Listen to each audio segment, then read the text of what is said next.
Hey everybody, Playtendoguy here, and welcome to my review of Fist of the North Star Lost Paradise.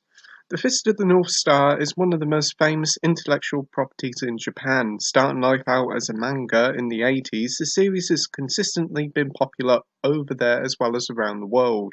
The franchise consists of anime, movies, and video games.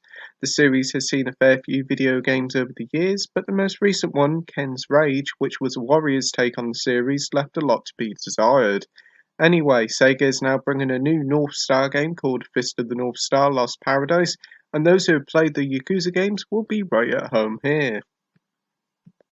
The Lost Paradise is developed by the same team behind the brilliant Yakuza franchise, and Lost Paradise is essentially a Yakuza game but with a Fist of the North Star skin.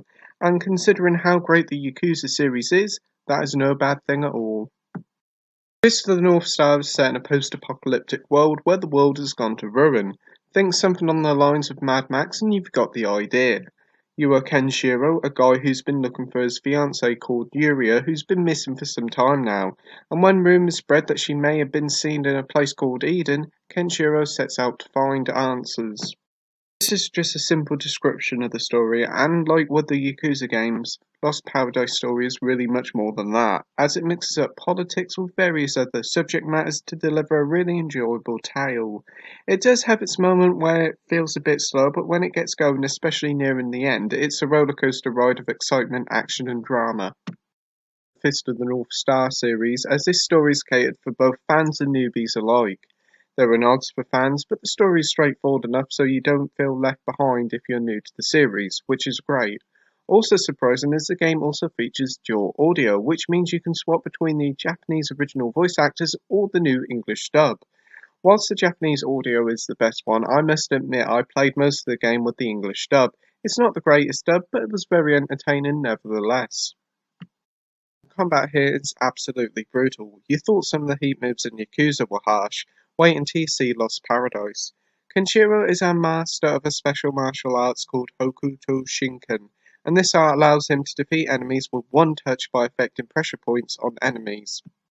Combat encounters see you using a variety of combo attacks on enemies, and until they're at a certain state like when they're stunned, then you can use one of the special attacks on them.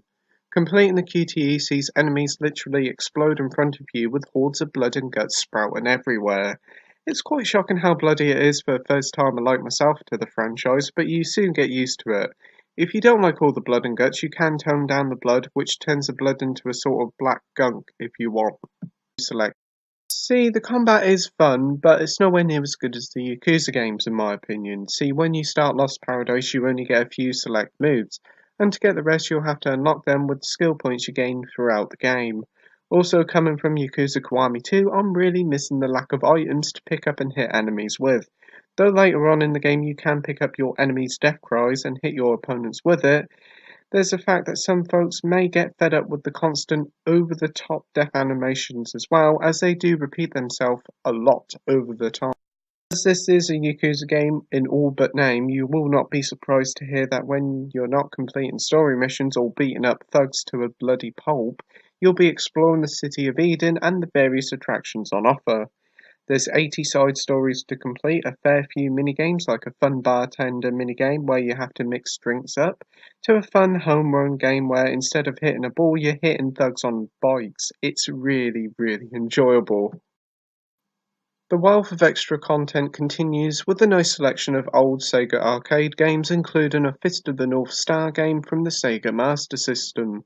Also, we see a funny rhythm game which sees Kenshiro as a doctor and honestly has to be seen to be believed, as well as a selection of bounties, gladiator events, and a nightclub minigame similar to the Cabaret Club in the Yakuza games. The map of Eden may be small, heck even smaller than Kamurocho, but there's still a lot of things to do, and that's not even talking about the wasteland. Yes, you can explore the rather huge, empty, barren other wasteland in your dune buggy, and whilst the buggy may handle like it's on ice, it's a great change of pace.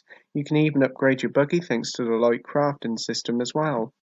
Lengthwise, going through the main game will take you around 15 to 20 hours, depending on if you decide to do any of the side stuff. But to fully 100% the game, you're looking at a good 35 to 40 plus hours here. You certainly do get a lot of content for your money.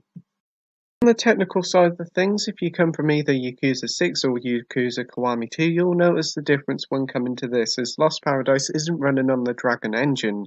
It's instead on the last gen engine that was used for Yakuza 0 and Kiwami 1, which is a shame as the Dragon engine can really look stunning at times.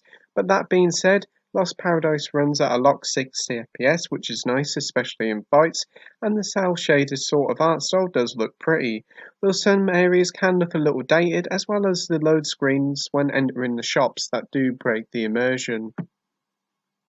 Conclusion time now, and Fist of the North Star is essentially a Yakuza game at heart, if a bit basic one.